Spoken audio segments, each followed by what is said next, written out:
Yeah, I'm making this video to show people out there how I made these quick attach forks for my tractor.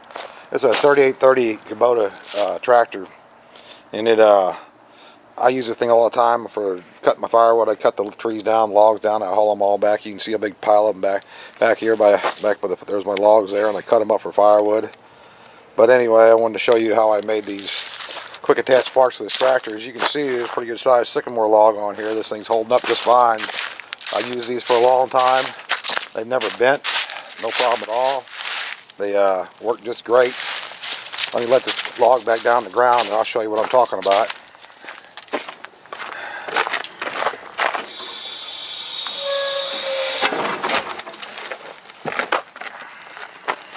Okay. There they are. There's the forks for the tractor. They're welded on. This top piece right here, the top piece of metal on the fork itself, this is half by 4 inches thick. The sides are 1/4 inch. They were 1/4 by 3 piece of bar stock cut on a diagonal from right here all the way down to the tip of the fork. So I had to cut 2 of those pieces of metal the full length for both forks. Let me start the tractor up and I'll pull this thing off here so you can get a better look at it.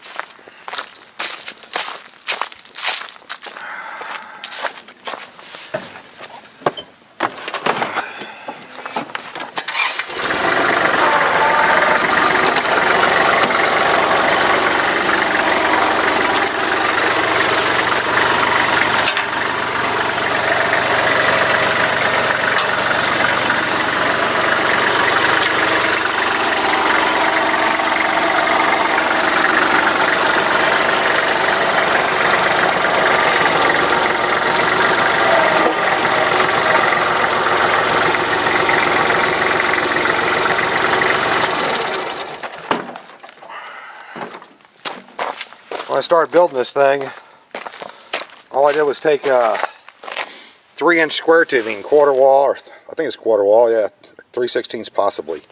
Can't really remember. And let me get the tripod over here, I'll set it up.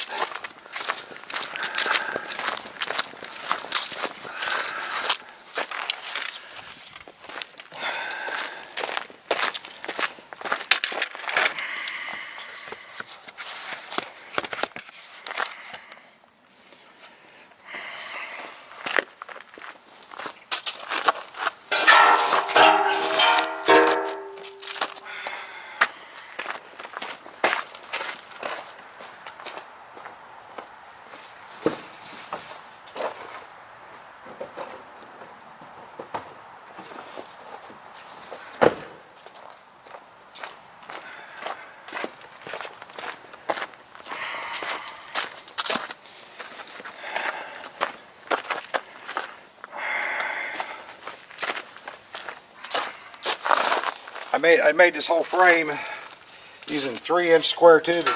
This is 3-inch square. This piece here is 3-inch square. These 2 pieces right here are 3-inch square. These 2 pieces here are 3-inch square. And this is 2-inch square tubing here. I welded that all up. Made it so to make it nice and solid, nice and strong, nice and straight. Then the top piece right here, it's a piece of 1/2 inch by 2-inch wide bar stock welded on to these side plates. It's 1/4 inch steel, 1/4 by 6.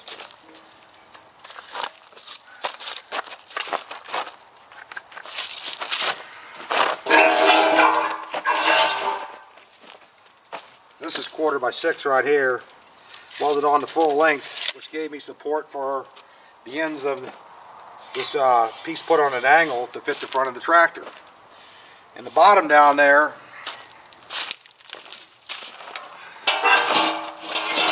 these things down here, it's 1/4 by 3 with a notch cut out of them, and then the piece is welded in here to support it all. This is where your tooth goes to lock it in place for like a Bobcat style quick attach.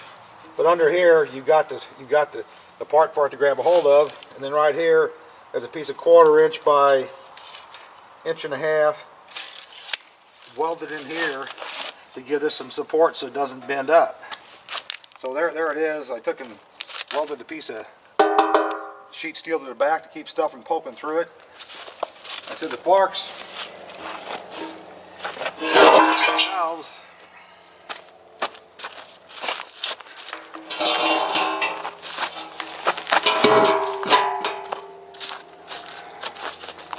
see if I got that still in focus.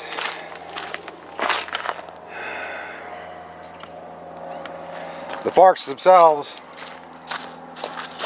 this is a piece of 1/2 inch by 4 inch, 1/4 by 4 inch on the bottom. It comes up to about right here. And what I did was I made a tapered box. I welded all this up solid all the way on both sides and welded it really good all the way around right here. And you just saw that that log I got on here. I mean, this track, I've never bent these.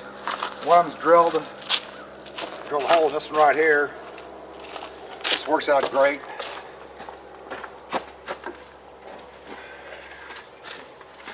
If you want to pull a trailer around or something, I got this ball. I'll screw that on there like that. Now I can move trailers around. I can hook a chain on that, whatever I want to do. It works out great. I got some hooks welded on the top up here. I want to use it to pull with chains or something. It works great. But it's held up great. I've used it for several years now, probably 7, 8 years at least. And plenty solid. Forks don't bend at all. The only regret I made in the thing after I made it was this is the width that fits the front of the tractor right here. And when I welded the forks on right even with this piece of 3-inch square tube. Well, it's about this much too wide to fit into a standard pallet. So if you plan on using pallets, make sure that you bring it in just about another inch. These right now are they're about 44.25 wide, so I'd make your thing 43. Bring it in that little bit, and that'd give you, enough that you can get into a pallet. But that's the only problem I got. Well, since then I bought a fork truck, so it doesn't really matter anymore to me. But yeah, hey, this thing works great. One more thing I'll show you I got over here on the side of the tractor. Besides the box scraper I built, modified, is this little, been a great tractor. Is my chain box. All this is a piece of rectangle tubing with a bottom welded in it, and it's bolted on. You can see a bolt down inside the box. There's a bolt right here and a bolt over here. I just drilled a hole out in there and bolted it on there. But it makes a great place to keep your chains. And it rides right along the side of the tractor. You don't got to worry about keeping them on the floor mat or nothing. Just a great place to keep your chains. Anyway, thanks for your time. I just thought I'd share this with somebody. Maybe going to help somebody out. Goodbye.